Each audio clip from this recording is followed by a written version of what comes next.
CBSE വിവാദത്തിൽ മുഖം രക്ഷിക്കാൻ നടപടിയുമായി കേന്ദ്ര സർക്കാർ. പരീക്ഷാ ചെയർമാനെയും സെക്രട്ടറിയെയും നീക്കി.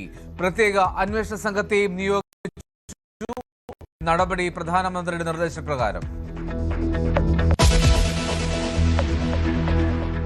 ED ഉദ്യോഗസ്ഥർക്കെതിരായ ആക്രമണം അന്വേഷിക്കാൻ പ്രത്യേക സംഘം. കന്റോൺമെന്റ് ACPയുടെ കീഴിൽ 30 അംഗ സംഘത്തെ രൂപീകരിച്ചു.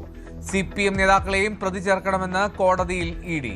ആസൂത്രിത ആക്രമണം നേതാക്കളുടെ കൂടി അറിവോടെയെന്ന് വാദം.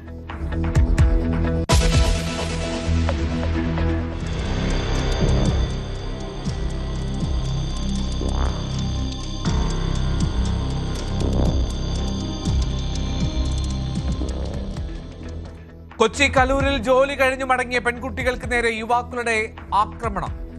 നെഞ്ചിൽ ചവിട്ടേറ്റ പെൺകുട്ടിയുടെ നില ഗുരുതരം. അക്രമി സംഘത്തിലെ 3 പേർ അറസ്റ്റിൽ. മൊഴിയെടുക്കുമ്പോൾ പോലീസുകാരൻ അധിക്ഷേപിച്ചുവെന്നും പരുക്കേറ്റ പെൺകുട്ടിയുടെ സുഹൃത്ത്.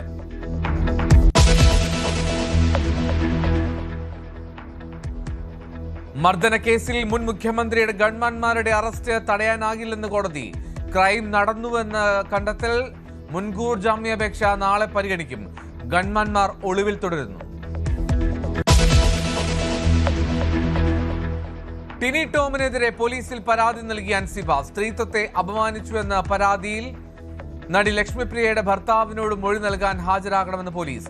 അൻസിബയ്ക്ക് പിന്തുണയുമായി ആസിഫ് അലിയും അജു വർഗീസും. താരസംഘടനയിലെ പ്രശ്നത്തിൽ ഇടപെടാൻ ആഗ്രഹിക്കുന്നില്ലെന്ന് മന്ത്രി PC വിശ്വനാഥ്.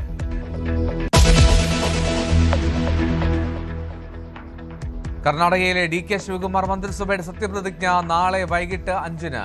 മന്ത്രിമാരെ നിശ്ചയിക്കാൻ ഡൽഹിയിൽ ചർച്ചകൾ. മകൻ യതീന്ദ്ര അടക്കം 8 വിശ്വസ്തരെ മന്ത്രിമാരാക്കണം എന്നും സുപ്രധാന വകുപ്പുകൾ വേണമെന്നുമുള്ള കടുംപിടുത്തത്തിൽ സിദ്ധരാമയ്യ. പുതുമുഖങ്ങളെ പരിഗണിക്കുമെന്ന നിലപാടിൽ DK.